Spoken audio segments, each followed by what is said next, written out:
नमस्कार दोस्तों, जय हिंद, जय भारत, वंदे मातरम। आज हम लोग बात करने वाले हैं रशिया यूक्रेन वॉर के बारे में कि उस वॉर को कैसे एंड किया जाए। मैंने कुछ ड्राफ्ट बनाए हैं कि रशिया यूक्रेन वॉर में अगर वॉर खत्म होता है तो उसमें क्या एग्रीमेंट होनी चाहिए। मैंने कुछ 8 स्टेप बनाए हैं। ना मुझे यूएन ने बोला है और ना ही मुझे पुतिन ने बोला है, ना ही किसी बाइडेन या किसी ट्रंप ने बोला है।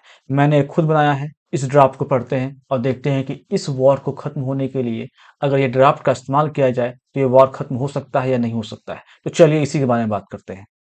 देखिए, पहला, नंबर वन, यूक्रेन को सेना नहीं रखनी चाहिए या सैन्य आकार को सीमित और बहुत ही न्यूनतम रखना चाहिए। ये पहला स्टेप है कि यूक्रेन को कोई भी सेना नहीं रखनी होगी।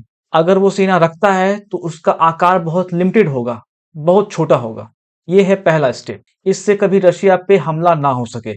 कोई भी अगर राष्ट्रपति बनते हैं, यूक्रेन के अगले कोई राष्ट्रपति बनते हैं, फ्यूचर में कोई भी बने, तो ये रशिया की तरफ हमला ना करे और वो बिल्कुल एक फ्रेंडली कंट्री की तरह रशिया के साथ रहे।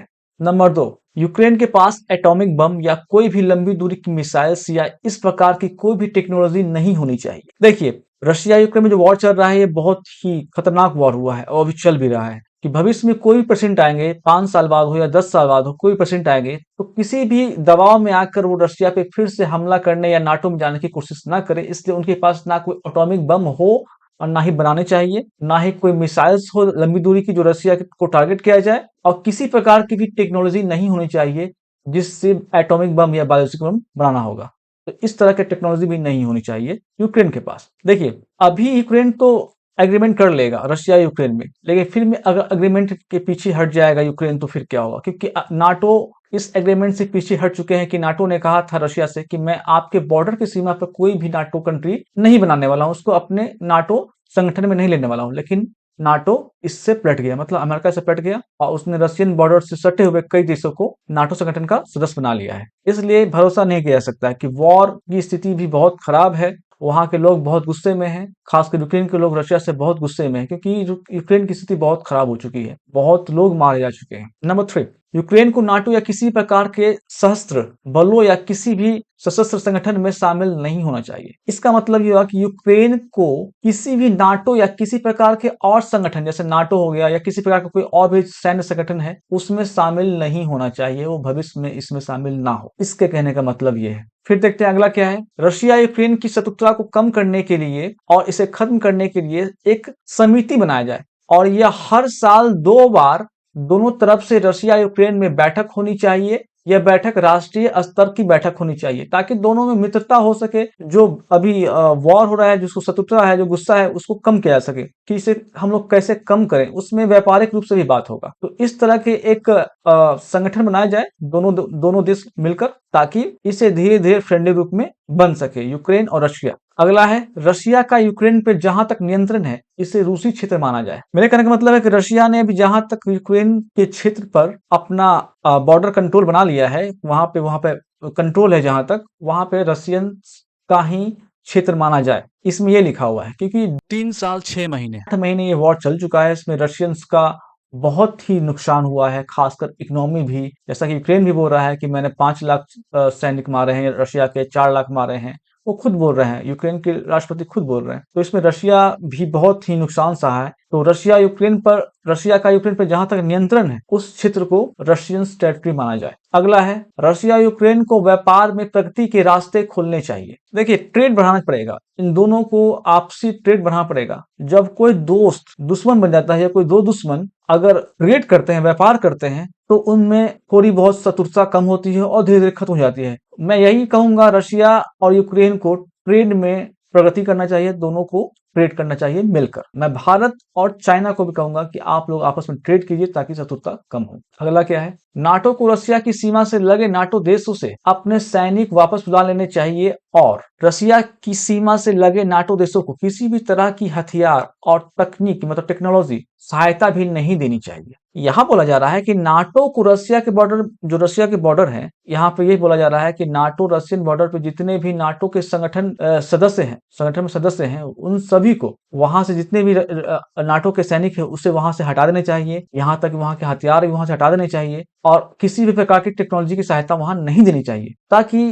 किसी भी वॉर की नौबत ही ना आए। देखिए, मैंने इसे इंटरनेट से डाउनलोड किया है, ठीक है? तो शायद ये गलत भी हो सकता है, लेकिन मैं इसके बारे में बात करता हूँ। यहाँ पे लिखा हुआ है यूक्रेन और रूस के बीच 2 किलोमीटर चौड़ा, जिसकी विड्थ 2 किलोमीटर चौड़ी हो और लंबाई वर्तमान में रूस द्वारा नियंत्रित क्षेत्र के बराबर होनी चाहिए, और हर महीने दोनों देशों के पक्षों के सैनिक के बीच एक स्थानीय सैन्य बैठक होनी चाहिए, और स्थानीय स्तर पर हॉटलाइन की सुविधा भी होनी चाहिए, ताकि किसी भी छोटे-छोटे विवाद को रोकने के लिए आसानी हो जाए। यहाँ पे बोल रहा है ना कि जो भी ये रसिया टेरिटरी कंट्रोल में है, ये देखिए यहाँ से टेरिटरी कंट्रोल पे है, उसके बाद यहाँ 2 किलोमीटर चौड़ा, 2 किलोमीटर चौड़ा, ये जो है ना, ये 2 किलोमीटर चौड़ा एक बफर ज़ोन बनानी चाहिए। ये बफर ज़ोन होनी चाहिए, और इसके बाद क्या होना चाहिए कि दोनों देशों के पक्षों में, जैसे कोई मिलिट्री संगठन, जो मिलिट्री के जो ऑफिसर्स हैं लोकल लेवल पे, उनके दोनों पक्षों में सैनिक के बीच एक स्थानीय बैठक होनी चाहिए, और एक हॉटलाइन होना चाहिए, ताकि अगर कुछ विवाद, छोटा-मोटा विवाद बढ़ जाए, तो हॉटलाइन के द्वारा इस विवाद को खत्म किया जाए। यहाँ कहने का मतलब ये है।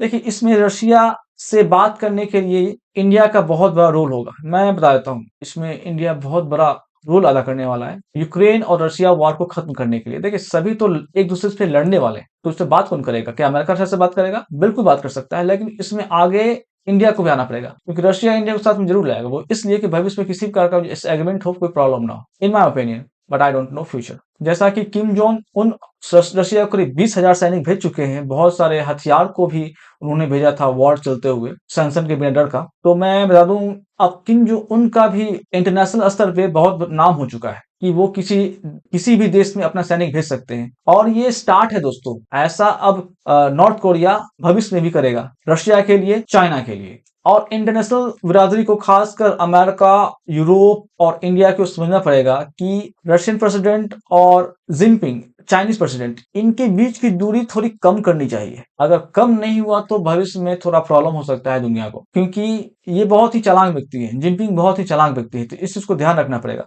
रशिया भी चालाक है, रशिया लेकिन सेफ्टी के लिए चालाक है। तो अभी मेरे ख्याल से इस चीज को समझना होगा, लेकिन इस वॉर में चाइना ने रशिया का बहुत ही साथ दिया है, और सैंक्शन से कुछ ज्यादा इफेक्ट हो नहीं रहा है। तो बार बार यूके सैंक्शन लगा रहा है, पता नहीं क्यों सैंक्शन लगा रहे हैं, आपके सैंक्शन से क्या फायदा हो रहा है। फ्रांस भी सोच में पड़ चुका है कि अब क्या करना चाहिए, क्या नहीं करना चाहिए, ये बयान भी दे चुके हैं। अगर आपने मेरा पहले वीडियो देखा होगा, मैंने बताया कि वहां पे मैक्रोन ने क्या बोला है। वो सीधे बोलते हैं कि अपना खुद का एक सैनिक बनाए यूरोप, और ये सही है। ये कब करेंगे मुझे समझ में नहीं आता है, और ये वैसे भी मैं इनके बात पर भरोसा नहीं करता। वो इससे नहीं करता कि बस ये बोलते हैं ताकि ये मीडिया में, न्यूज में आ जाए। ये करने वाले ये लोग नहीं है। देखिए, रशिया और अमेरिका में 15 अगस्त 2025 को अलास्का में बैठक होने वाली है। देखिए, उस बैठक में क्या निकलता है। देखिए, इतना तय है कि कुछ ना कुछ बात बनेगी, और जरूर बनेगी, इन माय ओपिनियन। और 15 अगस्त 2025 को ही कुछ डिसीजन भी लिया जा सकता है, ऐसा पॉसिबल है। लेकिन ये एक बैठक में बात होने वाली नहीं है, और भी कई सारे बैठक रशिया और अमेरिका को करना होगा, क्योंकि रशिया और अमेरिका का बैठक 15 अगस्त 2025 को अलास्का में होने वाला है, जो अमेरिका में है। लेकिन अलास्का 150 साल पहले रशिया का पार्ट हुआ करता था, लेकिन अमेरिका को, रशिया ने अलास्का को बेच दिया था। ये मैं 18वीं सदी की बात कर रहा हूँ। देखिए, ये आएंगे तो एक धमाका तो जरूर करेंगे, ये तो तय है। एक बात और मैं बताता हूँ, ऐसा नहीं है कि रशियन प्रेसिडेंट और अमेरिकन प्रेसिडेंट बात करेंगे और तुरंत इस वॉर को खत्म कर देंगे, ऐसा भी नहीं है। इसमें यूक्रेन साथ देगा। यूक्रेन और रशिया की लड़ाई हो रही है, तो इसमें यूक्रेन को की भी सहमति लेनी होगी, यूरोप की भी सहमति लेनी होगी। लेकिन इसमें पलड़ा भारी है अमेरिका का, क्योंकि अमेरिका जो एक बार कह दिया कि मैं आपका साथ नहीं दूंगा, तो कोई भी देश साथ नहीं देगा यूक्रेन का। यूक्रेन को भी अपनी और टेरिटरी बचानी है, तो यूक्रेन को भी इस वॉर को खत्म करना होगा अमेरिका के कहने पे, मतलब डोनाल्ड ट्रंप के कहने पे। ये स्ट्रीमर भी हैं, समझ सकते हैं, ये भी वॉर ही चाहते हैं। ये नए नए प्रेसिडेंट बने हैं, बिल्कुल ही फिरंगी है दोस्तों, ये बिल्कुल फिरंगी है, फिरंगी तरह की सोच है इनकी। जैसे आए थे ना हम लोग के 1945 के पहले जो अंग्रेज फिरंगी थी ना, बिल्कुल ऐसी सोच इनकी है। इस पर भरोसा नहीं करना। कुछ मुरझाए से लग रहे हैं यूक्रेन के राष्ट्रपति, ये गलती ये समझ चुके हैं कि उन्होंने क्या गलती की है, लेकिन शायद ये अभी भी वॉर ही चाहते हैं। तो इनके सर पे बस वॉर सवार है, और कुछ नहीं। ये सोच रहे हैं कि एक फिल्म चल रही है, ये नाटक चल रही है, तो ये नाटक नहीं, एक रियलिटी है। आपके कुछ फैसलों की वजह से यूक्रेन की जनता बहुत ही स्तब्ध हो चुकी है, बहुत ही बुरी स्थिति में आ चुकी है। आपने क्या खोया और आपने क्या पा लिया, वो आप खुद सोचें। मैं यूक्रेन के साथ हूं दोस्तों, मैं उनके खिलाफ नहीं हूं, लेकिन मैं यूक्रेन के राष्ट्रपति के साथ नहीं हूं। बस मैं इतना ही कहना चाहूँगा। यूक्रेन के भी मेरे कुछ दोस्त हैं, तो ऐसा नहीं है कि मैं उनके खिलाफ हूँ, ये एग्रीमेंट उनके खिलाफ है, बिल्कुल नहीं है। मैं चाहता हूँ ये वॉर खत्म हो जाए और सभी लोग घर पे आ जाएँ और फिर कभी भी वॉर की तरफ यूक्रेन ना जाए। इस तरह के प्रेसिडेंट दुनिया को कभी ना मिले। जय हिंद, जय भारत।